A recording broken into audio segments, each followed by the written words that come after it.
Hey guys, it's your boy Ash. It's been a while, but we're back with another killer on CalfKickSports tonight. Faisal Malik is one of UK's top bantamweight prospects and will be facing off against Rory Evans on March the 18th of this year. How you doing, Faisal? Well, how are you, man? How's it going? Good, man. How's training? You must be fairly deep into it.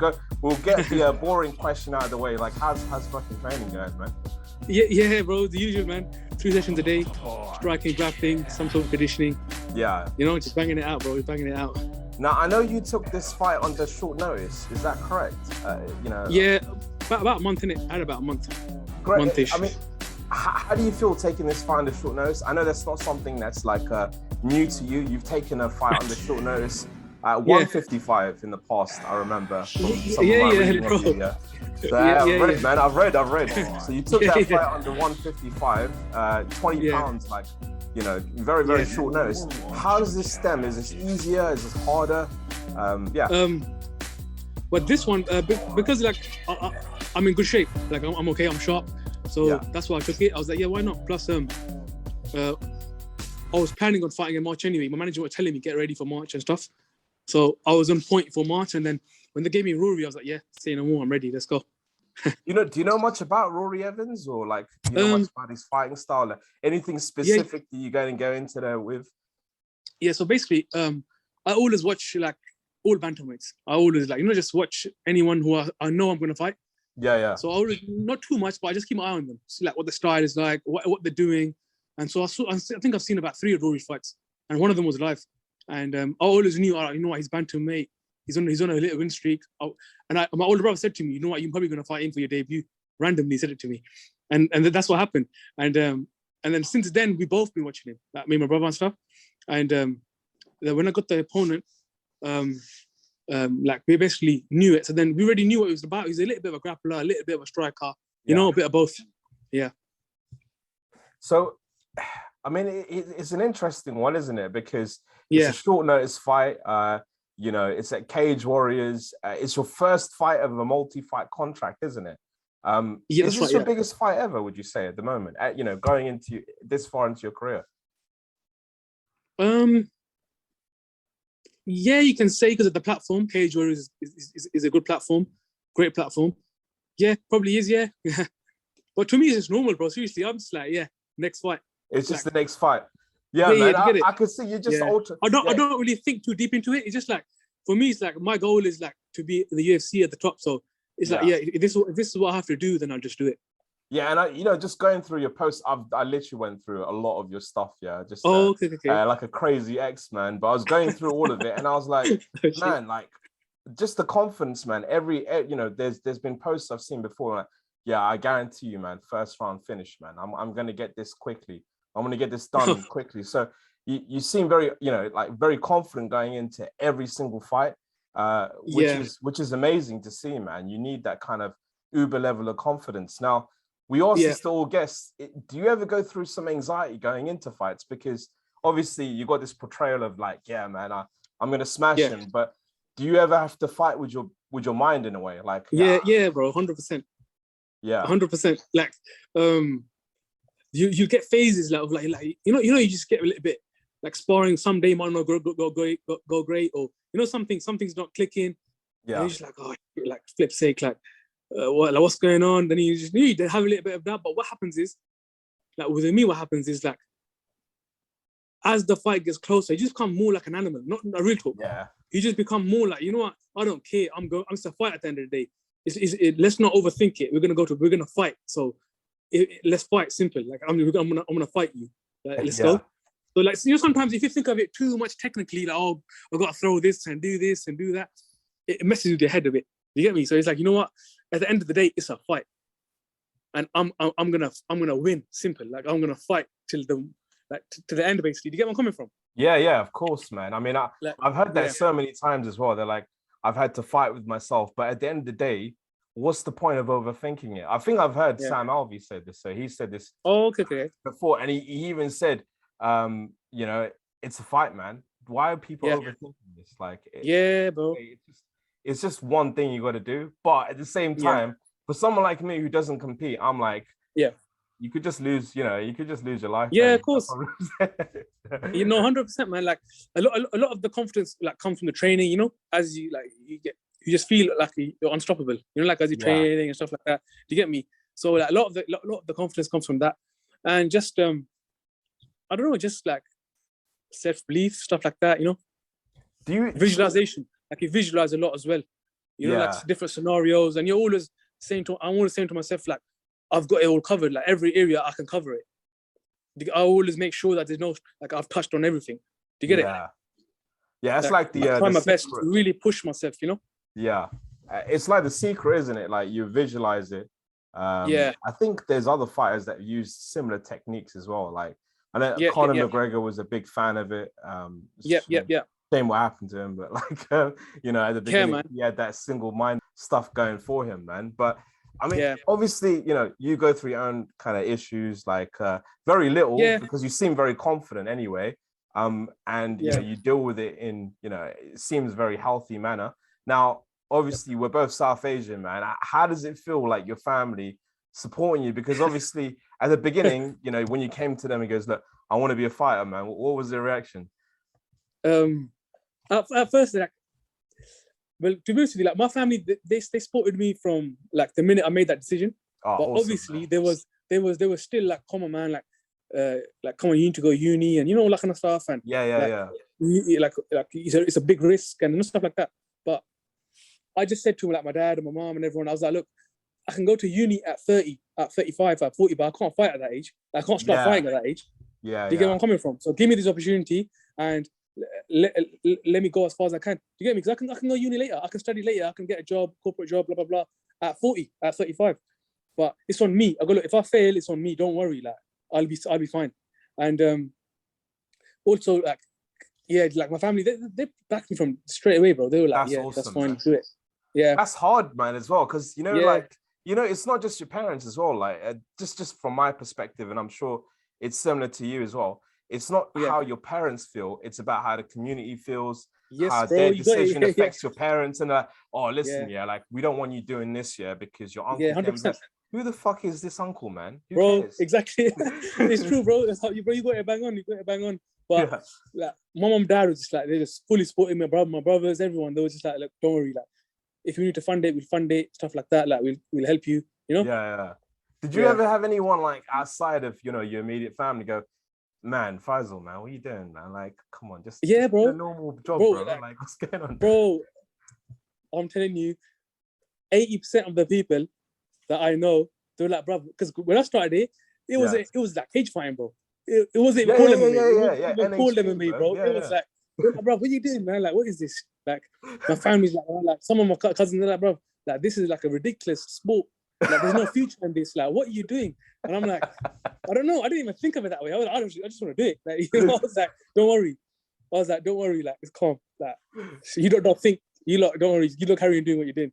No, it makes me laugh because I watched the UFC for the first time with my dad a couple of years ago, and he was like enjoying it at first, like it's like a martial arts movie, like they're doing spinning kicks and punches, and then when it came down to the ground, like, well, what the hell is this, man? Like, you could punch them on this. Nah, that shouldn't be allowed, man. This is just bro.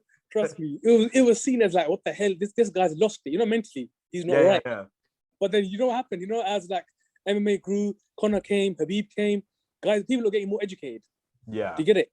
And now everyone respects it. Everyone's like, oh man, this is amazing. Can I get my son involved? Yeah, man, I love it. Involved? Can I get my, like, everyone loves it now. I reckon Conor had a huge part to play in it, and obviously Khabib like thereafter as well. But man, like, both of those guys had a huge. Now, I'm not gonna ask you the very, very obvious question. I know you're a huge Khabib fan, man. Like, you're like top up there, innit? Yeah, but were you ever a Conor fan before? I mean, of course. Of course. I love Conor, bro. Yeah, like when Conor came on the scene, like that whole, like, everything about him, I loved it. I was like, man, this guy's sick, bro. Like, everything. But then, do you know what happened? Like, he crossed the limit with some things that he said, and I was like, you know what? There's a limit to things. I'm only going to support you, but when you start getting religion involved, you're crossing the boundary. It's like, you know what? Yeah. Don't push it. Do you get me? Yeah, agreed. And that's what really happened. Yeah. Yeah, he crossed the line in it between promoter and just being an asshole, man. Yeah, know yeah, what I mean? literally.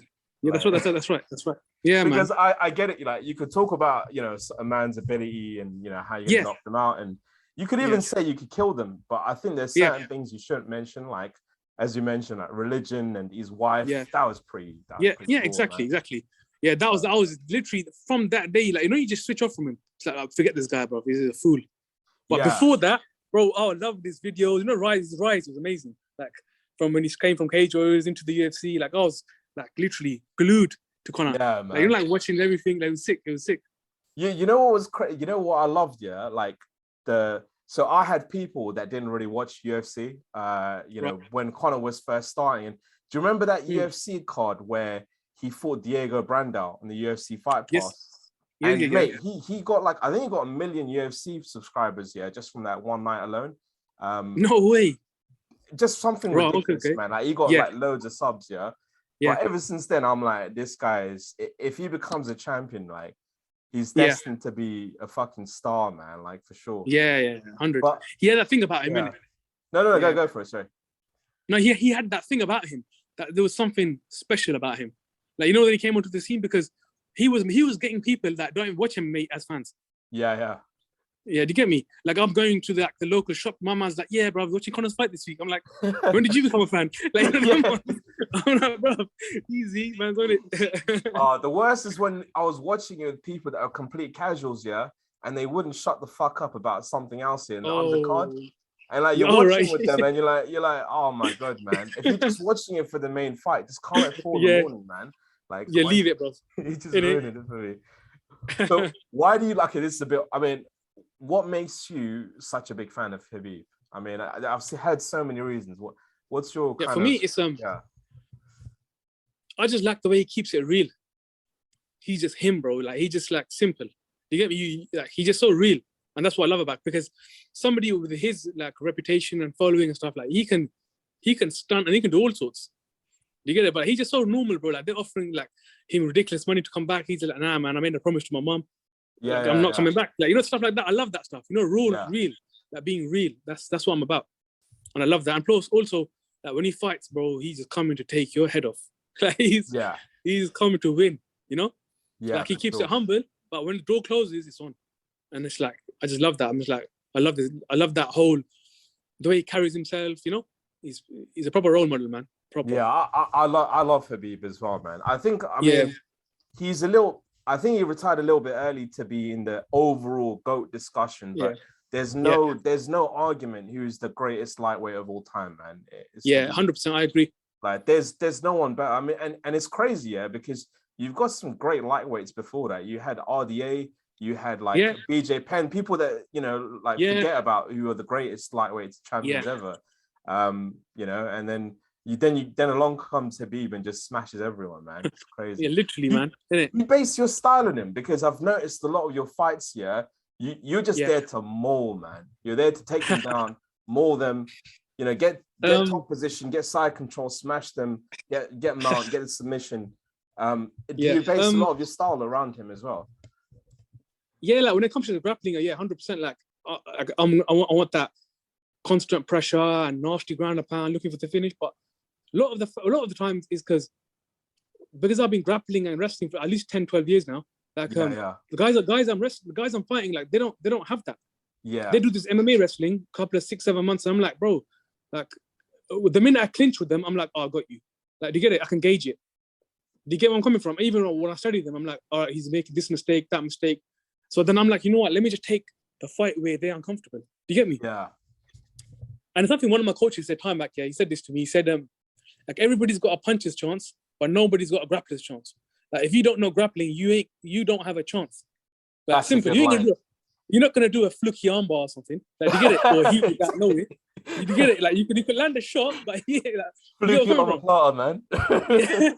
Yeah, do you get me? So, like, I don't know. It's just like it's just something that stayed in my head, and plus I just study my opponents, and according to that, and I just target those areas. Do you get me? Yeah. Do you have to cut a lot of weight? Because like when I saw all your fights at amateur level, it just seemed like a huge strength discrepancy, and I don't know if it's a size discrepancy as well. Like, do you have to cut a lot of weight to get to 135? You just seem a lot stronger than them. in the clinch, grappling wise? Yeah. Like strength wise, like I'm guessing like I am naturally quite strong. Yeah. Like even as like a 16, 17 year old, when I was lifting weights, like like you know when like start going gym and stuff, like I was lifting more than like my mates and stuff, for example. You know, like deadlifting, squatting, like I was deadlifting like 200 at like 18, 17. Damn. Like and I wasn't really deadlifting like that, you know, casually.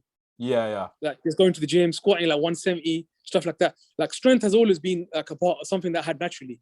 But also like my strength and conditioning coach, Tom, he's really works on specific areas, you know, getting my strength up even more. So I give a lot of credit to him as well. Nice. That's I mean, I can see it, man, going into your fights. Like it's crazy. Now obviously, you know, UFC, it could be around the corner, it could be a year or two from now. Let's just be hypothetical, man. You're in the top 10 or the top 12, for the UFC bantamweight division, What's the best matchup for you if you had to? Because I know you probably like looking at all those guys, man. The best matchup for me, as a bantamweight, will be like a dream fight or just generally. Just you know what? Let's go for dream fight. Yeah, because I would love to fight Aldo. Aldo. That's awesome, bro. Fight, that would be like a epic fight, bro. Like that would like a dream. You get me? It's like, imagine that fighting Aldo. That'd be crazy. You get me? It's just because it's somebody that I've just watched from the get go, and he's always been dominant the whole way through. You get me? Yeah, kind of fucked him a little bit in a way. Dominic Cruz is someone that I study. Like I try to copy as well. Like his footwork and angling off and stuff like that. I like to like watch him as well. Like somebody that I look up to. But them two, like some of my dream fights, defo. Nice, man. So changing gears a bit, I want to go back into a fight. I want you to go back a little bit. So we're gonna go down memory lane. There's a guy called, is it Maka White? I'm not sure if I got that right. Maka White. Yeah. So you fought him, right? And I just wanted to ask you this, and I wanted to get your perspective on this because I thought it was nuts, man. Like it was a great fight, by the way. I thought he did considerably well, considering he couldn't even get off the ground. Like, he had his moments, but overall, you dominated that. But I found it a little bit weird, man. The commentator was like, "Yeah, man, Maka White, man." I was like, "No, that's not bro. Isn't it?" I'm like, "But you're the commentator, bro. Like, what was that about?" Bro, man, there was a whole heap of stuff that happened in that fight, bro. You know, leading up to like backstage and stuff. Bro, backstage, they were like you know, like kept us in the like crap room, you know, like kept us on the side, like you know, like no warm up area, and then what do you call it? You know, when I walked out to the fight, they didn't play my music, like you know, like low. They didn't play your music. They didn't play my music. That's mine now. Because what happened is because I low, my brother, everyone friends are there. When they realized, they just tore the roof off. They just start going on a mad one. Like, you know, like you get it. And then guess what happened in it, bro? Check this out. So when I'm stepping into the cage, you know, one of the judges, guess who it is? Who? A guy that I beat about 3 years before that. Fuck off. No way. Yeah, bro. I'm circling the cage. I'm jogging around. And he's there, bro. I'm like, hold on a minute. I'm like, I just fought you about 3 years ago and I beat you. But I'm like, oh my, I swear to God, do you know what happened in my head? I was like, I have to finish the fight. I have to look for the finish because if it goes 5 rounds, they're going to screw me. In my head, I was like, flip's sake. I was like, but I kept calm. I didn't show it, but bro, it was mad. It was crazy. That's crazy. Do you think you were kind of fucked from the jump? Because it obviously the commentary was even I might have been looking at it biased, because obviously I was thinking like you finished it, but I was thinking like was it more even than because now I'm thinking about it, you know, was it actually just domination or like now me personally moments, like when I watched the fight back, like I'm not trying to sound a big head or anything, but I absolutely mauled him. Do you get it? Like he didn't really do nothing to me. Just he went on a guillotine. And even the guillotine, I'm not lying to you. Like it didn't. Like if it was on, I would put more effort in defending it. But did you see what I done? I just put my neck up just to tire him out of it. I was like, go on, then keep going. And I felt his ear and his lungs. Like you know, like, he went like this, went. And that's when I go, boom, got you. And then I come out, then I ground up. Do you get it? I was like, go on, then do it. He's just doing an amateur move. He's just trying to hold on to my neck. But I got respect for him. Like he showed me a lot of love. Like Maka White, he showed a lot of respect. But you know, him and his team, bunch of waste man, and I still say it till this day. Do you get me? Even that whole squad, like Battle Arena commentators, the scumbags, man, they were gassing the fight up. and mentioning, they were saying stuff like, "Oh, he trains with so and so." I'm like, bro, I don't even train with him. Like, what are you talking about? Oh, really? Yeah, listen to the commentary. They were saying stuff like, "Oh, he trains at this place," and I'm like, "No, I don't. Like, I don't train there. Like, why are you giving them a lot of credit?" Like, they get, but that was because his cousin trains there, his brother trains there. Do you get it? They were just like, "Oh, he trains with so and so." I'm like, bro, no, I don't. I don't train at that gym. Do you get me? Was that the place that you said that you fought at, you know, kind of enemy territory? Was it that place? I think you mentioned in a previous interview. Was it Maka White fight? Yeah. Yeah, because it was in his hometown, innit? So, Damn, but what happened man. is, bro, check this out. So what happened is, you know, normally, like, because like when I was watching his fights, I was studying, and I always watched it. You know, they like how they carry themselves. Like, you know, the way they are. I always watch their body language. Yeah, so like he's probably overconfident. He comes out flying out, smiling, because he's got like 100, 200 fans there. Bro, I took about 300 people there. Like, I had more fans than him. Yeah, do you get it, bro? It was so funny, bro. Like, he's coming out, and like everyone's saying boo to him. Like, hold on a minute, who's fighting home? Who's fighting away? You get me? But it was jokes, bro. Yeah, it was. That must have fucked with him psychologically, man. Honestly. Yeah, bro. Trust. I know he didn't expect that. He didn't expect that, because my mates and that, bro. Like, the cage was shaking. That's how much noise they were making. Jeez. They're like, "Oh, do this, do that." Like, you know how it is, innit? It was jokes, man. But looking back, awesome, bro, like the commentary of that fight. If you read the comments, you can read the comments. You can see it. Yeah. Yeah. And what was funny was, you know, when the fight got released, the owner of Bat Luna, he's a nice guy, James Price. He messaged me back and he goes, "I'm sorry about the commentary because I just listened to it. It's awful." he goes, he did make me. He goes, "I'm sorry." I get it, yeah. It added to the drama, but it's like, what was the point of that, man? Like, it's like, man, I'm sorry. It's like, he actually apologized. "I'm sorry, man. Mac White is my boy. That's my boy." Yeah, literally. I know, bro. Yeah, you're so biased, man. So biased. It's mad. But it's all right, man. We just live and learn, innit? We just carry on. It's a good experience because, you know, whenever you're gonna do it again, you're gonna fight an enemy territory. Yeah, exactly. So that's a great learning experience, man, in general. Yeah, 100%, man, 100%. But I mean, just changing gears a little bit, man. Like, you know, I know you had, you know, we don't have to go to specifics, but I know you had a bit of an accident a few years ago. Potentially career ending. Take me through that, man. You know, was it 2015 or 2016 or something like that? Yeah, it was about 3-4 years ago. Yeah, man. So it was something that was niggling me for like during the Maka White camp, and before that as well. Just generally, it was just always like there's just a niggle there. And then what happened is I fully just tore it, blah blah blah, and I didn't tear it just one place. I tore it in about 4 places. Jesus. And everyone, like my doctors, everyone, they're like, "Look, bro, like, you're never gonna be able to fight again, let alone even like running and stuff." At first, I was disheartened, blah blah blah. But then I met one of my, now he's my good friend and sponsor, Dale Hardiman Performance. He fought MMA as well. He fought back in the days, Dale Hardiman, and he goes, "Look, I can get you back, but it's gonna take time. It's gonna take at least about a year and a half." So literally, bro, we were just training, doing physio, like twice a day, bro. Like literally, I would do physio sometimes like 2 in the morning, 3 in the morning, just doing like literally. Just obsessed with it, doing it 3 times a day. You know, like just to get myself back to where I was.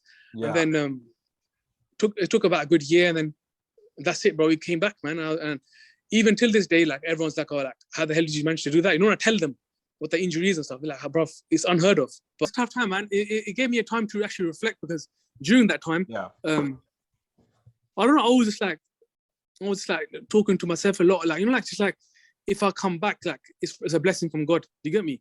Yeah. And when I come back, then I'm gonna give it 200%. You get where I'm coming from? Because God's blessed me with the opportunity to come back again. Do you get me? So I was like, that's why that fire and that confidence is in me. Because sometimes I'm thinking to myself, like, maybe God put me on this planet to do this, and nothing but this. Do you get me? Do you get where I'm coming from? Like, because you question yourself, you go from down and out, and I've seen guys with similar injuries never come back. I had it worse, bro. Trust me, I had it worse. But I just thank God every day, bro. Like, He's giving me the health to just being normal again and training and, you know, stuff like that. Yeah. Now, how big is your faith in terms of everything? I mean, like, I was going to ask you this because we ask this to, you know, everyone who displays some kind of faith, you know, whatever that may be. But yeah, I could see that it does give you a lot of strength, man. I mean, yeah, 100%.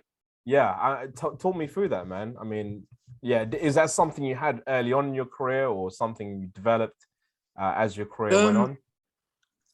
Like it's something that like I'm a Muslim. I've been brought up like I've been born Muslim and stuff. But you know, when you go to battle and you go to fight, and like it's like it's weird, man. Like you know, you pray to God, you ask God for like protection, and you ask God to like guide you, and it's like, you know, like you have that extra belief. Yeah. That, you know what, I got God on my side. Guess what? Like like you're not gonna beat me. And if you do beat me, it's a blessing. It's from God. You get me? I'll accept it. Like a man, I'll be like, look, you know what? Everything happens from God. Everything happens for a reason. Do you get where I'm coming from? And everything's a blessing at the end of the day. Like it made me reflect a lot, because I'm like, you know what? If I do come back from this, it's God's decision. Do you get it? He's giving me another chance. Like, you know what? Go. Like you're healthy now. Do you get where I'm coming from? Like go for it. And it's just like, it's just one of them things, because fighting is a very lonely sport, you know? Yeah. It's a lot of it's, you're just on your own mentally. People won't understand. You know what a fighter goes through? Like the doubt, and sometimes you get doubt, sometimes it's just training, blah, blah, blah, diet, you know, all that kind of stuff. And like just having that belief in God, and like just Islamically, just it's amazing. Yeah. And do you feel like that's probably the number one thing, alongside family? Obviously, like, you know, family is very important, but that's probably your number one. Like you've got 100%, that amongst 100%. Everything else. Yeah, because it's not just fighting, man. It's just everyday life, you know. Yeah. The way you look at life is just like, it's just totally different. Like everything happens for a reason, and even the bad things are actually a blessing. Like God may protect you from something different. Do you get it? Do you get where I'm coming from? Like, you know, it's okay. Like it's not as, it's different, man. It's different. No, that's, yeah. I mean, I wouldn't say I'm super religious, but like I've, you know, raised in a religious household. But it's crazy, man, the difference here between fighters that have that religious belief here compared to, it's like you said, they got an extra something, isn't it? Like, yes, you know, that's right. You can push in a little bit further. I think that's the reason why Khabib is so great, honestly. Yeah, 100%. You know, 100 million %. Like, look what happened in his last fight against Gaethje, man. He fucked his leg up. He had bumps. Yeah. Like, man. Yeah. He literally should have lost that night. You know. Yeah. I agree, bro. I agree. He should have lost that night for sure. But 100%. But yeah, switching up a little bit, man. I wanted to ask you a little bit. I mean, there was actually a BBC article about yourself, man. I mean, what was that about? What was that in regards, man? Speak, you know, tell the listeners. So it was just basically basically they recognized that I'm not too far from the UFC. To get it? Yeah. And what there was, like, look, if you like the way you're going, you could be the first like Pakistani MMA fighter in the UFC. Yeah. So just from that, they approached me, and literally that's what happened, man. Literally, I was shocked by it. I didn't even, like, I was like, what, BBC? Like, do you get me? I was like, okay, cool. And then yeah, man, and the article come out really nice. They actually included what I said. They never actually changed anything. You get what I'm saying? Not like your usual BBC shit, man. Yeah, you get me? Yeah, that's right. And yeah, man, it was wicked. It was wicked to like be featured in that. It was like a little mini dream, like not a little goal to be featured in that. Yeah. Like, you get me? Like BBC Sport is big, and it's decent. You get me? So I was like, sick, man. I was like, raw, no way. And I saw that, and I was like, damn, man, that is epic, man. Yeah, like from that, like even management had contact with the UFC because of that. Yeah, because of that interview, and then like now they're talking to us like, win your next fight, etc., etc. You know, stuff like that. Yeah. That's so good. That's awesome, man. Yeah. Like that's a great publicity as well, man. Kind of. Yeah, bro. Trust me, massive. I feel like the BBC should really cover UK MMA a lot more, man. Like, or something. Yeah, 100%. Especially now. Yeah. Now it's really growing. Like, you know, like Bellator's on iPlayer or something now, is it? Or ITV3, sorry, BBC 3 or something now. Yeah. You got UFC coming to London. You got so many Cage Warriors. You know, all these shows that they should definitely do it, man. Yeah, it's a shame, man. Like even the UK in general, like I think they don't really care too much about British MMA. I mean, like as an example, Michael Bisping, he should be, in my opinion, he should be knighted, man. Like 100%, bro, he should be knighted. How is he not 100 million %, man? Yeah, bro, I agree, totally, man. You know, for what he done, bro, with back then as well, crazy, man, crazy. Yeah, exactly. 100%, yeah, man. But you know, he don't even get recognized, bro. Like, it's sad. It's unfair. You get where I'm coming from? Yeah. Give another example, yeah? Like, look at Leon Edwards, yeah? He's fighting for the, hopefully, I think he's fighting in it for the title. Yeah. But like, why isn't it on why isn't it on headline news? It's like they're taking the piss out of him, man. Like they yeah, you get me? Like, why is that not on headline news? That should be everywhere. Yeah. Everybody should be getting behind him. Yeah, I know. You get me? But I know, man. UK's way behind. It's because he's just not a talker. He's not like a massive talker or anything like that. You know. Yeah, man. He's just kind of, you know, he's just never been a massive talker in general, man. Yeah, I agree. But he's probably like reserved. But yeah, Faisal, man. I mean, I'm gonna ask you 2 more questions, man. I mean, what would you say your favorite type of music is, just to switch it up a little bit? Music, yeah, like rap music. It could be anything. Yeah. I listen to rap, bro, strictly. You normally rap, bro. Rap music. Like Tupac. Some like Tupac, like old school, like The Game, Tupac, 50 Cent, Dr. Dre, or like in the UK, I listen to like Blade Brown, C-Biz, stuff like that. Nice. Yeah, them kind of music. What's the next track you're gonna come out to, man? I don't even know. I gotta know this, man. The next track, I'm deciding. There's a few, but I'm leaning towards the one I've used in my last fight was probably Tupac, Catching Feelings. Nice, man. I love a bit of Tupac, man. Yeah. It's a big tune, man. Big tune. That's awesome.